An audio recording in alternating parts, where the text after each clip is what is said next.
Hi viewers, welcome to my channel Shadruchulu by Kiran. మనందరం కూడా పులిహార ఇంట్లో చేసిన గుళ్ళో పెట్టే ప్రసాదం పులిహార చాలా బాగా ఇష్టపడతాం కదా ఫ్రెండ్స్. అందుకనే ఈ వీడియోలో నేను ప్రసాదం పులిహార ఎలా తయారు చేస్తారు, ఆ టెక్నిక్ ఏంటి అనేది మీతో షేర్ చేసుకోబోతున్నాను. ఈ వీడియో ఆఖరి వరకు కూడా స్కిప్ చేయకుండా చూడండి.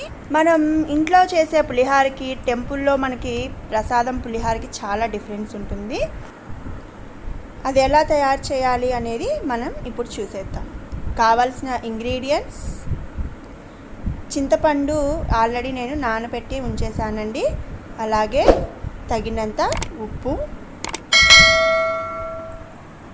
అండ్ నూనె, కొద్దిగా పసుపు,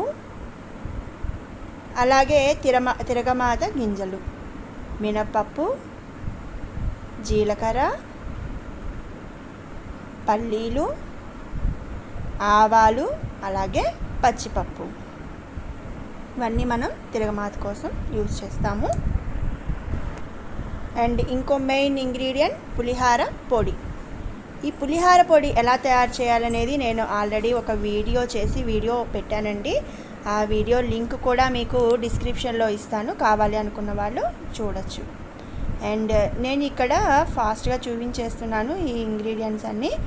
ధనియాలు, జీలకర్ర, మెంతులు, మినపగుళ్ళు, అలాగే ఎండుమిర్చి, మిరియాలు అండ్ ఎండు కొబ్బరి, ఇవన్నీ కూడా మనం ఫ్రై చేసి పులిహార పొడి అనేది తయారు చేస్తాము. ఈ పులిహార పొడి మనం పులుసు ఉడకపెట్టుకునేటప్పుడు యూజ్ చేస్తామన్నమాట.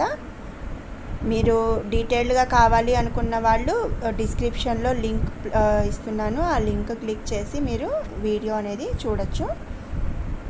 మన ఈ పులిహార పొడి అనేది మనకి ఒక 15 to 20 డేస్ వరకు మనం స్టోర్ చేసుకోవచ్చండి. అంటే ముందుగానే మనం ప్రిపేర్ చేసి పెట్టేసుకొని ఒక గాజు సీసాలో లేదా ఏదైనా ప్లాస్టిక్ బాక్స్లో కానీ పెట్టేసి ఫ్రిడ్జ్లో మనం స్టోర్ చేసుకున్నామంటే ఒక 15 to 20 డేస్ వరకు చక్కగా స్టోర్ చేసుకోవచ్చు. అలాగే ఇంకొక టిప్ అండి, కొంతమంది అంటే చింతపండు పులిహార కానీ ఏదైనా చేయాలి అనుకున్నప్పుడు అబ్బా పులుసు ఉడకాలి, చాలా టైం పడుతుంది అని అది మనం స్కిప్ చేస్తుంటాం. కానీ మనం ఇలా పులుసు ఉడకపెట్టేసుకొని గాజు సీసాలో కనుక స్టోర్ చేసుకుంటే, ఫ్రిడ్జ్లో పెట్టుకుంటే మనకు ఒక 20 డేస్ వరకు కూడా ఆ పులుసు అనేది స్టోర్ అయి ఉంటుంది. సో ఇప్పుడు నేను పులుసు ఎలా తయారు చేయాలనేది చూపిస్తున్నాను. బాండీలో మనం కొంచెం ఆయిల్ తీసుకుంటున్నాము. ఆయిల్ వేడైన తర్వాత దాంట్లో ముందుగా మనం పల్లీలు వేసి వేయించుకుందాం ఫ్రెండ్స్. మనం ముందు పల్లీలు వేయించేసుకుని పక్కన పెట్టేసుకున్న తర్వాత మనం రిమైనింగ్ ప్రాసెస్లోకి వెళ్ళిపోదాం. పులిహారలో పల్లీలు లేకపోతే అసలు టేస్టే ఉండదు ఫ్రెండ్స్. పల్లీలు కావాలి అనుకున్న వాళ్ళు జీడిపప్పు కూడా వేయించి తీసుకోవచ్చు. సో ఇలా చక్కగా రోస్ట్ అయిపోయినాయి కదా, వీటిని మనం ఒక బౌల్లోకి తీసుకుందాము. ఈ ప్రాసెస్ కూడా చాలా ఈజీ అండి, మనం నార్మల్ చింతపండు పులిహార చేసినట్లే ఉంటుంది. సో ఇప్పుడు పల్లీలు మనం ప్లేట్లో తీసుకున్న తర్వాత మనం తిరగమాత గింజలన్నీ వేసుకోవాలి అదే బాండీలో. ఫస్ట్ ఆవాలు వేసాను, అలాగే జీలకర్ర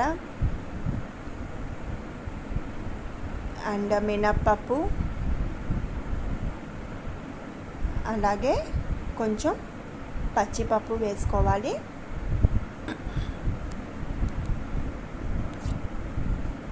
ఇవన్నీ కొంచెం ఫ్రై అయిన తర్వాత నేను ఎండుమిర్చి వేస్తున్నాను ఫ్రెండ్స్. ఎందుకంటే ముందే మనం వేడి నూనెలో ఎండుమిర్చి వేస్తే ఇవి వేగేటప్పటికి అవి బ్లాకిష్గా వచ్చేసే అవకాశం ఉంటుందన్నమాట. అందుకని నేను లాస్ట్గా ఎండుమిర్చి యాడ్ చేశాను. అవి కొంచెం ఫ్రై అయిన తర్వాత ఎండుమిర్చి యాడ్ చేస్తే ఏంటంటే అది బ్లాక్గా అవ్వదన్నమాట. సో ఇలా తిరగమాత గింజలన్నీ కూడా చక్కగా వేగిన తరువాత మనం ఇందులో ముందుగా మనం తయారు చేసి పెట్టుకున్న పులిహార పొడిని యాడ్ చేయాలి. ఇది ఆల్రెడీ మనం మిక్సీ వేసి పెట్టేసుకున్నాం కదా, ఆ పులిహార పొడిని చక్కగా ఈ తాలింపు గింజల్లో వేసి ఒక 1 మినిట్ వరకు మనం ఫ్రై చేయాలి. అలా ఫ్రై అయిన తర్వాత మనం చింతపండు నానబెట్టాం కదా, అది పులుసు పీసుకేసి మనం ఇందులో వేసేయాలి. అది మనం చింతపండు త్వరగా అయిపోవాలి అనుకుంటే కనుక కొంచెం గోరువెచ్చని నీళ్ళలో నానబెట్టుకుంటే సరిపోతుంది. లేదు అంటే మాకు టైం ఉంది అనుకుంటే నార్మల్ నీళ్ళల్లో నానబెట్టేసి చక్కగా పిసికి పులుసు పిండుకోవాలి. సో ఇలా మనం చక్కగా పులుసు అంతా మిక్స్ అయ్యే వరకు కలిపేసి ఇందులో మనం తగినంత ఉప్పు యాడ్ చేస్తున్నాము. అయితే కొంతమంది అంటే కొత్తగా నేర్చుకునే వాళ్ళు ఉంటారు. వాళ్ళు ఏమిటంటే చింతపండు పులిహార చేయాలి అంటే మాకు పులుసు ఎక్కువైపోయిందా తక్కువైపోయిందా అర్థం కాలేదు అని అనుకుంటారు. వాళ్ళకి నేను టిప్ చెప్తాను. అండ్ ఈ పులుసులోనే మనం పచ్చిమిర్చి, అలాగే కొద్దిగా పసుపు,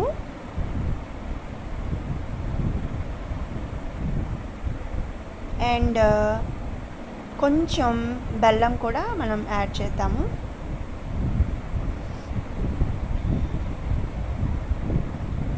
పసుపు ఎప్పుడైనా అన్నంలో కన్నా కూడా పులుసులో వేస్తేనే చక్కగా కలుస్తుంది ఫ్రెండ్స్, ఎందుకంటే కలర్ అనేది ఇది అవుతుంది.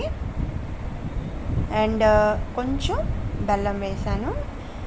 మనం పులుసులో ఎప్పుడైనా బెల్లం వేయాలి. బెల్లం వేస్తేనే పులుపు విరుగుతుంది, అలాగే పులుపు అనేది మనకి కరెక్ట్గా తెలుస్తుంది. సో ఈ పులుసు అంతా కూడా దగ్గరకు వచ్చి థిక్గా తయారయ్యేలాగా మనం ఉడకపెట్టుకోవాలి.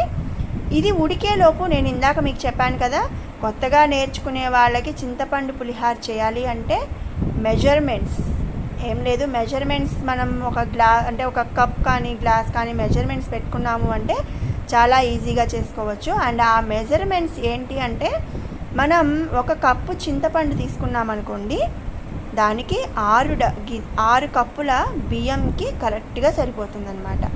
ఇక మనం మళ్ళీ చూసుకోవాల్సిన అవసరం ఉండదు. అలాగే ఉప్పు వచ్చేసరికి 1/2 కప్. మనం 1 కప్పు చింతపండు తీసుకుంటే 1/2 కప్పు ఉప్పు అండ్ 1 కప్పు ఆయిల్ తీసుకుంటే కరెక్ట్గా సరిపోతుందన్నమాట.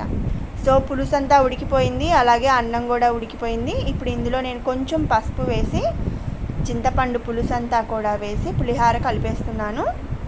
అండ్ మెజర్మెంట్స్ అనేవి నేను కింద డిస్క్రిప్షన్లో కూడా మీకు మెన్షన్ చేస్తాను, మీరు ఒకసారి చూసుకోవచ్చు, నో ప్రాబ్లం. అండ్ ఇలా అన్నం అంతా కూడా పులుసు వేసి చక్కగా కలిపేసుకొని మనం ఒక 10 మినిట్స్ పక్కన పెట్టేసేసుకుంటే మనకు ఆ పులుపు అంతా కూడా రైస్కి పట్టి చక్కగా పులిహార టేస్ట్ అనేది తెలుస్తుంది. ఇలా పులిహార అంతా కలిపేసిన తర్వాత మనం ముందుగా వేయించి పెట్టుకున్న పల్లీలన్నీ కూడా పైన వేసేస్తున్నాను. ఎప్పుడైనా పల్లీలు అనేవి మొత్తం కలిపేసామనుకోండి మెత్తపడే అవకాశం ఉంటుంది. ఇలా మనం పైన వేసేసుకొని మనం సర్వ్ చేసుకునేటప్పుడు కనుక సర్వ్ చేసుకుంటే పల్లీలు చక్కగా క్రిస్పీగా ఉండి మనకి టేస్టీగా ఉంటాయి.